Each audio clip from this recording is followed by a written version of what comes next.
Hey everyone, this is the Peaceful Warrior here to give you my latest review / rant of Naruto Chapter 603 entitled Rehabilitation. Obito, coming into this chapter, Obito has been saved by Madara. He managed to somehow use his space-time migration jutsu with only a 2-tomo Sharingan to avoid being completely killed by the boulder, but he was still crushed and did suffer damage, significant damage to half of his body. And so Madara saved him, bandaged and stitched up the half of the body that was crushed, and also attached an artificial clone of Hashirama's body to him in order to heal him. So one of the things that I want us to realize and understand is that I understand Madara is supposed to be the Holy Grail. His body, at least, is supposed to be the Holy Grail to the Naruto world, to the Naruto universe. But there are still secrets that we don't yet know about Hashirama's body, and Hashirama's body is center to everything that Madara has done and all the plans that Madara has. And so I think we need to also have respect and also be on the lookout for Kishimoto to explain to us, the secrets of Hashirama's body, because apparently, Madara's claim in chapter 576 when he's fighting Tsunade and the five Kages that Hashirama was able to heal himself without using hand signs is connected to why he has a clone of Hashirama's body attached to Obito in order for Obito to be healed of his wounds, and also for Obito to have sustaining life. So there are some extraordinary benefits / secrets to Hashirama's body that we need to be on the lookout for. And with that being said, you can even talk about the artificial Zetsu that appeared in this chapter, besides the Zetsu that we already know. And the Zetsu, we didn't see black Zetsu, but we definitely did see white Zetsu and another Zetsu. And they apparently, have self-sustaining life. They can, practically speaking, be immortal, actually. They don't, need to go to the bathroom. They don't need to eat. They don't need to drink. The life that they need to sustain themselves is already, they have what they need. So Hashirama's body,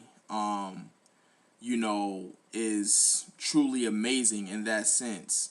And they're able to move freely throughout the earth. I mean, we already understood that in a way about Zetsu, but these Zetsu are obviously able to do the same thing, and they're talking about these things with Obito, and they let Obito know that Rin and Kakashi are in trouble, and they're surrounded by a ninja from the mist, and they're going to and so one of the Zetsu offers to have Obito use his body in order to go to the battlefield.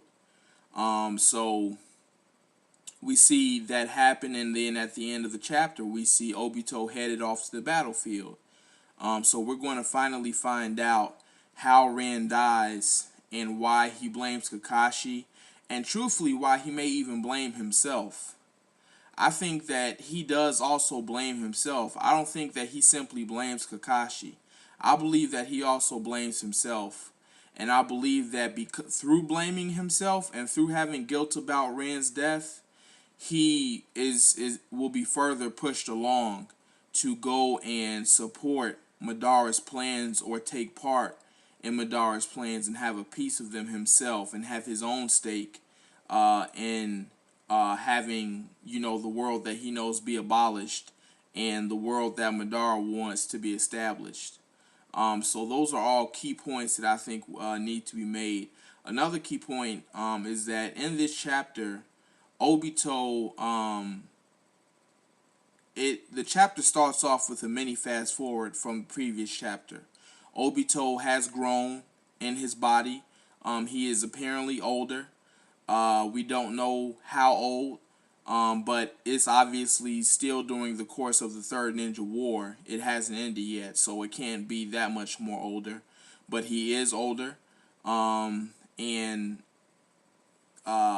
he then tries to use his body, but he struggles. But he's able to at least get some control of his body, and then we get another mini fast forward, where his body is still roughly the same size, but his hair has grown,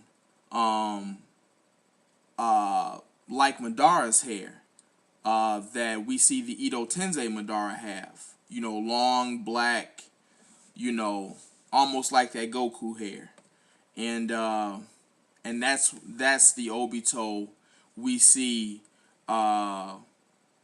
use Zetsu's body to go to the battlefield where Kakashi and Rin are surrounded. And one thing I also want to mention, and everything that I'm saying, I want to get you all's opinion about, because they're key points, and there are also many predictions that I have. I think that not only will Ren's death make Obito blame himself and Kakashi, I think he's also going to blame Minato.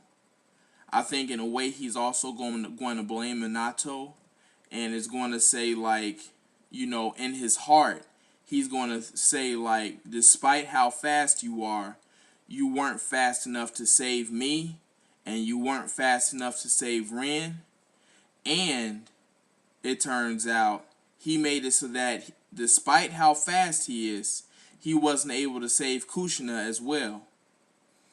So, I mean, those are some things to consider. And, those are probably, some guilt trips that Obito turned Toby would like to put Minato on. So I think that's also something to consider. But overall, this chapter was an okay/good chapter.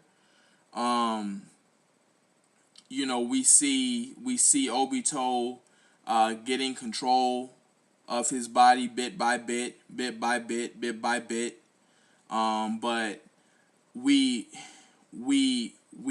see how Hashirama's body, apparently, it has some secrets to it that we still don't yet know. Apparently, taken in the right way, his body can be self-sustaining. It can heal anyone of their wounds and bring and nurse them back to health on its own. And that may be explained why Tsunade was able to develop her rebirth technique, because she shares some DNA with her grandfather Hashirama. So perhaps she was able to develop that technique because she shares DNA with Hashirama. And perhaps that's why people who may try to do the same thing won't be able to have the chakra for it, or the capabilities for it. So those are my opinions about the chapter. We're going to be heading in. We're heading in a good direction, slowly but surely, because we're continuing to get the answers to the questions that we've had for a while as fans of the Naruto series. So those are my thoughts, and I look forward to your opinions and your comments. And as usual, rate and subscribe as well. All right, take care, everybody.